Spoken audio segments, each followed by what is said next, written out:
Howdy, this is Mackenzie Franklin from SideGame LLC here in Colorado Springs, Colorado. Today we're talking about one of my favorite board games from 2022 so far. This is Blood on the Clocktower. If you're unfamiliar with the game, you're going to be given a secret player role that'll put you on either a good or evil team, and that role will do something. Every character has a unique, wild ability, and that's what we're here to talk about. My top 10 favorite character, roles, abilities from Blood on the Clocktower. If you haven't subscribed to the channel already, please make sure that you do. It is the best way to help us grow. And for those of you already subscribed, thank you so much for the continuous support. Let's talk about my top 10 favorite Blood on the Clocktower characters. Now, before we begin, if you're unfamiliar with Blood on the Clocktower, this is a social deduction game where the emphasis really is on that deduction portion. With the different abilities of the characters, you're going to be able to piece together clues in order to figure out who is good, who is evil, who's telling the truth, and who is lying. And the way that it works is you'll have a storyteller who is going to be keeping track of everything, but also makes very important gameplay decisions themselves to make the game as balanced as possible, as interesting as possible, and to go on as long as it can to make for the most unique, fantastic, interesting game. So the Trouble Brewing scenario here is one of the more basic scripts that you'll play with a variety of characters. You've got 4 minions, a demon, the townsfolk, as well as the outsiders, but then there are also other scripts that you'll be able to play with new characters, with brand new unique abilities. So there's so many different sets that you can pull from, and a combination of unique experimental characters that you can throw in as well to create your own custom scripts. So I'm going to be talking about the characters from all of the different scripts, from Trouble Brewing, from Sects and Violets, and from Bad Moon Rising, as well as some of the experimental characters. But these experimental characters I'll leave as honorable mentions.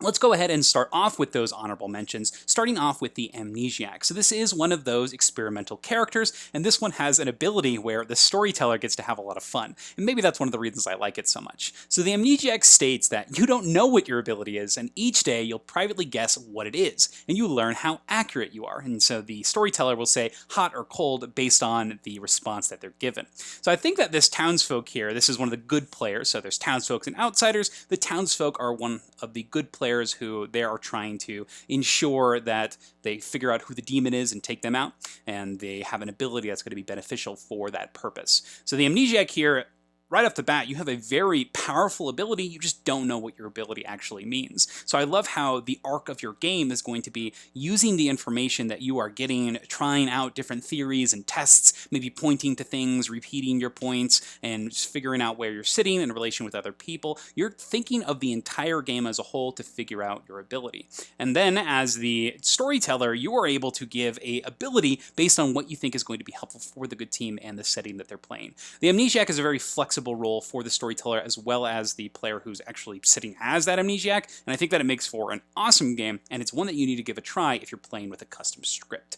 On the other honorable mention here is somebody that's going to be on the evil team, and if you're playing as the evil team, your goal is to make sure that the demon, the big bad, is the one of the only 2 characters left alive. If the evil team has done that, they win the game. So the exact opposite of what the good team is trying to do.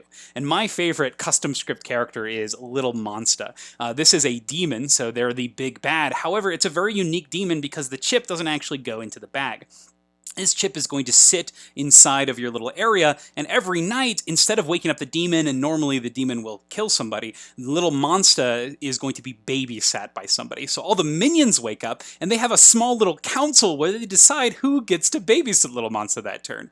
Hilarious. Not only is this giving some great choice to the minion players as to who they're going to try to protect that night or try to keep the cover off of, but it also introduces more minions into the game and allows you to use more of those awesome minion abilities. The minions have some of the coolest effects in the entire Blood on the Clocktower experience, so Lil Monsta is able to facilitate that while also giving some really fun choices to the minion players and their council of evil. I also really like the fact that you don't have to choose a bad player to babysit Lil Monsta, so kind of like the leech, you can throw Lil Monsta on a good player that you know is probably not going to die. I love this idea, and it also puts some control into the storyteller again, because a player dies each night, but the storytellers get to decide who is actually going to be killed.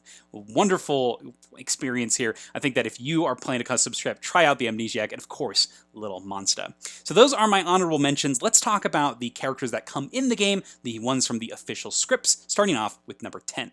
My number 10 goes to the Lunatic. This is an outsider. This is the other side of that townsfolk outsider good combo, where they have an ability that makes it harder for the good team to win. And the Lunatics here is super unique. They think that they are the demon, the big bad. At the start of the game, the storyteller is going to put in 2 of the demon chips, and when the Lunatic pulls a chip, it'll be a demon. And they'll think they're a demon, they'll be told who their minions are, and they'll figure out who they're targeting. They'll be asked questions as if they were that demon, but none of that stuff is actually going to happen. The cherry on top of this is the demon actually knows who the Lunatic is, and so they can corroborate based on what the Lunatic is picking and who they're choosing, what sort of information that they want to give them. So the Lunatic could believe that they're the demon the entire game, acting very coy, or an evil demon could think that they're actually the Lunatic, and they could accidentally reveal themselves. This makes for a hilarious gaming experience when there's just a Lunatic in the script, and one of the big things that you'll see on this list and in this game in general is just the existence of a Lunatic on the script, not necessarily even playing with it, is going to change the entire trajectory of the game,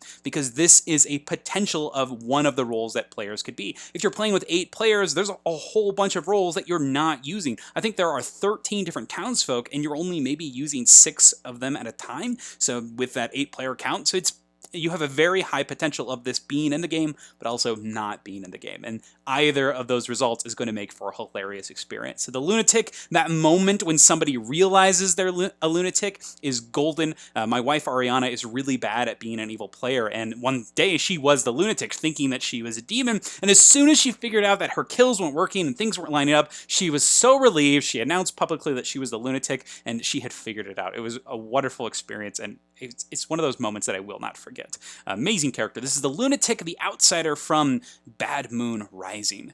Next up, my number 9 is going to the Philosopher. This is from the Sex and Violence script. The Philosopher's effect reads, once per game at night, choose a good character. Gain that ability. If that character is in play, they are drunk. So this is a townsfolk with a very powerful ability. You're going to pick any other good character that you want. So you're picking a good character, and if you'll take that ability. That character, you're not picking a person, you're picking a character on the list of different roles that are potentially in the game. So if you want to be the Snake Charmer, go for it. Be the Snake Charmer. If you want to be the Savant and get some information, go for it. You get to decide your ability based on the information that you're gathering throughout the game. Because this is once per game, so you decide when you're playing when you actually want to trigger this. I love this effect because it's up to the player to figure out who they want to be, when they want to be that person, and then if they trust the other people around the table. And you could even claim something that's somebody else is claiming to be, just to see if maybe their information is going to collaborate and corroborate with your information that you're getting with that same effect. I love that you can use this to check or to just be very powerful in any strategy that you have and that you're wanting to employ. An awesome character for the good team. This is Philosopher, my number 9. My number 8 has a very similar reason as my number 10, the Lunatic. This is the Ravenkeeper. Another townsfolk. The Ravenkeeper's goal is they want to be killed by the demon. And not necessarily just by the demon, but at night somehow. If they die at night, when everybody's asleep, they get woken up and choose any player, and you get to learn their character. This is direct information. It's not between 2 different characters. You get to know a certain player's role. And this introduction in the game means that just its existence, once again, makes the entire dynamic of the game change. You now have a character that wants to die, so you may start claiming powerful roles, so that way the demon targets you, and then your effect triggers. Inversely, if you're a powerful character, you may want to pretend that you're the Ravenkeeper so that the demon doesn't kill you, and you get to keep on using your effect. And so you don't know which way you want to believe. This is going to give a reason for good players to lie even more, and I think that's one of the strongest things about Blood on the Clocktower is there are reasons for anybody to lie, and the Ravenkeeper is a great example of this. I love that the effect is something that you're going to really try to make work and put some power on yourself and try to confuse the demon, and maybe you're using this as a bluff and you're not even the Ravenkeeper, so just this becomes a role that just its existence makes for an awesome game. So that's a Ravenkeeper, my number 8. My number 7 goes to the Mutant, another outsider, a good player with an ability that's not so good. And this one is from Sex and Violets, and it uses the keyword mad. So the way mad works is, let's read the effect first. If you are mad about being an outsider, you might be executed.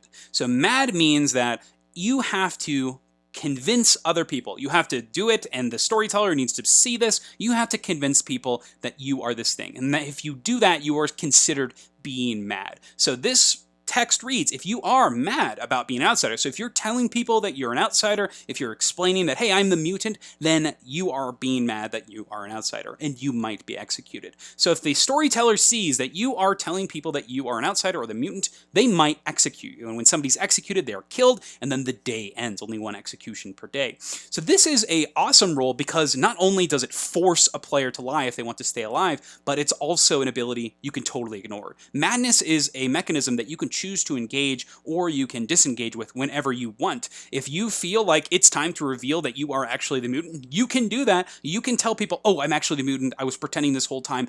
This is why I'm saying this. And then the storyteller may execute you. But this also gives some power to the storyteller because they can be like, oh, you're pretending to be a mutant and you think that you should die right now. I'm going to optionally not kill you just so people think that you're lying. But then other people can think that maybe that's what the storyteller is doing, so they can look into that as much as they want, be as meta as they'd like to. This is such a flexible role, not only for the outsider player, but also for the storyteller. I think it gives you some real agency, but real consequences as well. I love this idea of the mutant, and I think it's a really cool example of the way that the madness mechanism can work. So that's my number 7, the mutant. My number 6 goes to the Pit-Hag. This is the first of our minions. These are the servants that play for the demon. Their goal is to make sure that demon stays alive, so it doesn't matter if the minions do die, but they definitely want to keep alive as long as possible because they have some very powerful effects, and they're going to keep those alive votes for the bad team. So the Pit-Hag here is from Sex and Violets, and they read, each night you're going to choose a player and a character that they become, if not in play. If a demon is made, deaths tonight are arbitrary. So every night the Pit-Hag picks somebody and turns them into something else. They can change their demon into another demon. They can change themselves into an effect they would rather have. They can choose different characters that they may have talked to that have powerful abilities and turn them into useless characters. I love the chaos that the Pit-Hag brings into the game, but it is calculated and controlled chaos. If you have a Pit-Hag, you're going to start messing with the entire layout and structure of the game, and this is so cool because as a storyteller, you're going to have to adapt to this, but also as a player, this gives you some terror that anybody could be anything at any time, and there's a real reason this could happen. The Pit-Hag's existence in the script, just like the Lunatic as well as the Ravenkeeper, is going to give people questioning. They're going to start thinking, oh, this could have potentially happened, and it does make things a little bit more confusing trying to track what has been happening, but it makes for some exciting moments. A little clarification here, when it says if a demon is made, death tonights are arbitrary, that just means that they're going to be random and it's up to the storyteller to decide who actually lives and dies. Usually if the Pit-Hag makes a evil player a demon, they're going to kill one of the other evil demons, otherwise it might be too imbalanced if there are too many evil demons out and about. But notice that alignments don't change, so you could change a good person into a demon. I don't know why you would do that, but you definitely can. But it's so interesting because you would have to convince them to kill you, though, because if there's a demon and another player alive at the end of the game, then the bad team still wins, even though that demon is a good demon. This is a crazy concept in general, and I think this one is so much fun to play with. So that is a Pit-Hag, my number 6. My number 5 goes to the Witch, who reads, each night choose a player. If they nominate tomorrow, they die. If just 3 players live, you lose this ability. So it's another minion from Sex and Violets, and as you've seen already, Sex and Violets has some of the coolest evil characters so far, with the Pit-Hag and the Witch. But the Witch here has an effect that really messes with the dynamic of the game, and I love this. This one benefits if you've played with a group of people multiple times, because some people are what people call witch bait, where they are always going to be the people who nominate other people during the night, and if there is a witch in the game, the witch could choose those people as with their effect to ensure some extra deaths for the evil team, and I love this. This adds a amount of uncertainty to characters where you may or may not want to nominate when normally you would, so it just adds a little bit more pressure to every single turn. I played a game of this recently, and my friend Kyle, he had successfully targeted 3 people with the Witch's ability and was able to figure out who was going to be boisterous, who was going to be loud, and who was going to nominate, and cleared the entire field for the Vortox, who was the demon at the time. It was such a great game. We had 15 people playing, and we got down to the final three characters before the good team finally won. But it was such a great game, and the Witch was a key part in the uncertainty and the tension that drove that entire experience. So I love this dynamic for the game, and as soon as you see somebody die through a Witch effect, the storyteller just say, for example, Mackenzie nominates and dies. It's such a great turning point in the entire arc of your experience. So that's the Witch, my number 5. My number 4 is my favorite townsfolk in the entire game. So that's a little bit of spoiler to the rest of the list. But this is my favorite townsfolk in the entire game. This is the Gambler from the Bad Moon Rising set. The Gambler's effect reads, each night choose a player and guess their character. If you guess wrong, you die. This is amazing. It says choose a player, so you can pick yourself, and you can even guess yourself as the Gambler to ensure that you don't die, or once you gain some information, you can push your luck as much as you see fit based on how much you trust somebody. If somebody tells you they're one thing, you can gamble on them, and if you survive, then hey, fantastic, you know that that person is that thing. However, you could be drunk or poisoned, which means that your effect doesn't work, which is pretty unfortunate because then you are really believing that this person is telling you the truth. So I love that there is some great nuance to this character. It's a way of confirming friends and enemies based on what you think they might be. And if you have a hunch that a certain player is an evil character, you can even gamble on them. You could gamble on who you think the demon is, and if you're correct on that specific demon and you live, that's some super powerful information. The Gambler is a character who is scary and tense, but the results are not always necessarily the clearest.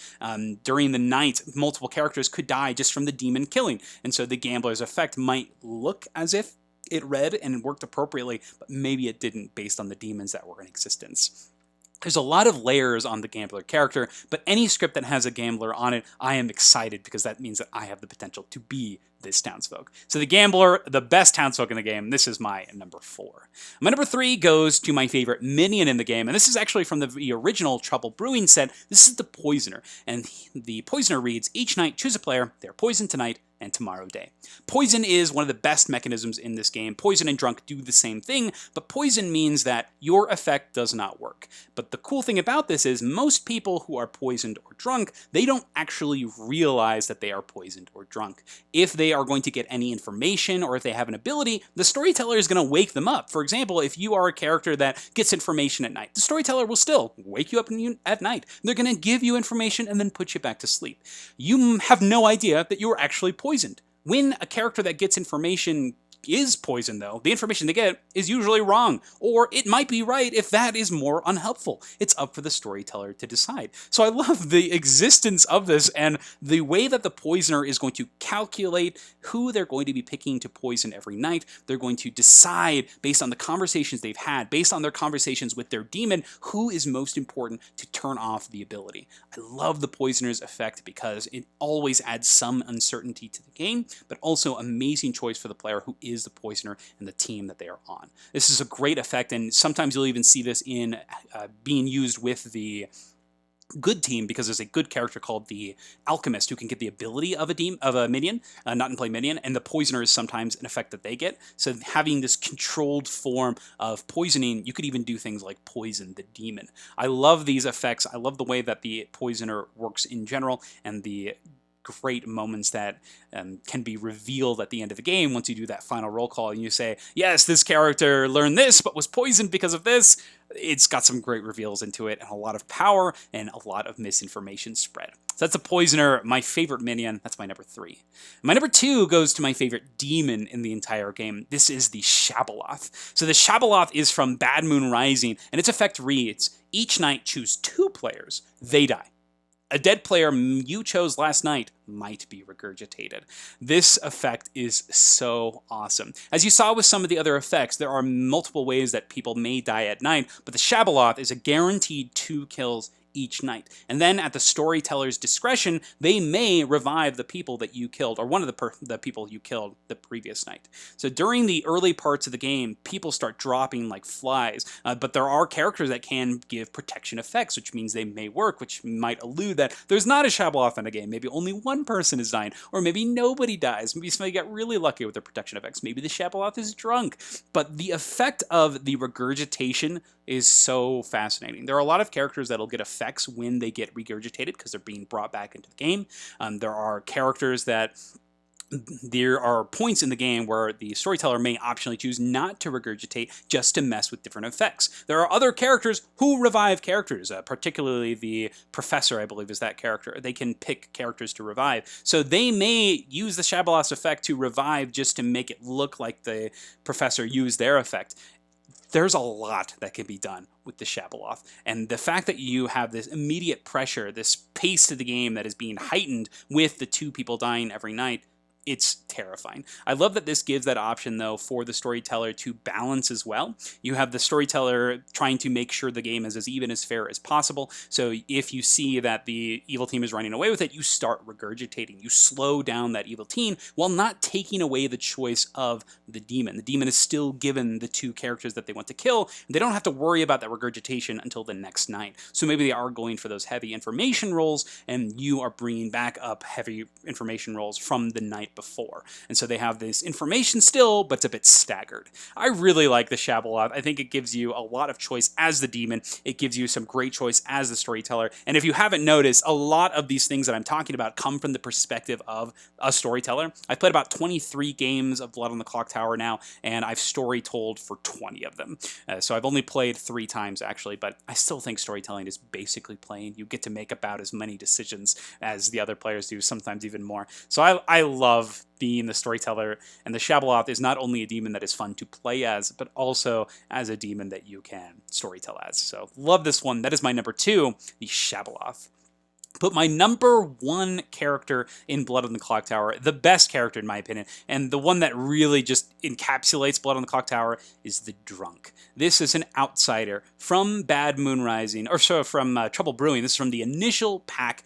This Drunk here does not know they are the Drunk. Just like the Lunatic that we saw before, they're going to get a other townsfolk. And this Drunk thinks they're that townsfolk, but they are not. And just like the Poisoner, any time that they would be woken up for their ability, they're going to be woken up, but they are drunk, so they're not actually going to have that ability, but they think that they do. This person from turn 0, from night 1, believes that they're a certain character, and just like the Ravenkeeper, the Lunatic, the existence of the Drunk means that you can never be 100% certain. And the storyteller has the control here to figure out what sort of misinformation they want to give. They can make a huge lie that they're going to follow for the whole game. They can give them some truthful information during the first turn so that they think that they're believable. They think they're actually this character, and then feed them false information the rest of the game, and all of a sudden the entire town is using the information from this person who is definitely not the correct well to get your information from. I think that the Drunk is a wonderful use of the Drunk mechanism. I think that the entirety of Blood on the Clocktower can be based off of this character because of the way that it gives some great choice to the storyteller, the uncertainty for the entire population, and it can change the entire arc of your entire experience. And I think that's what makes a character amazing in Blood on the Clocktower, those 3 things, and I think the Drunk character here encapsulate those. So the Drunk is my favorite character, the outsider from the original Trouble Brewing set, my number 1 townsfolk. And that's the list. Those are my top 10 characters, my top 10 roles from Blood on the Clocktower. I'd love to hear what your favorite characters are from Blood on the Clocktower and what you think of my picks. Do you agree with them? Do you think that I should have added some characters here that I didn't talk about? I'd love to hear just in general your opinions or your thoughts. Please let me know down in the comments below what you think, if you've gotten a chance to play Blood on the Clocktower, or if it's one that you're trying to play soon. I'd love to hear what you think. But thank you so much for watching SideGame Strong.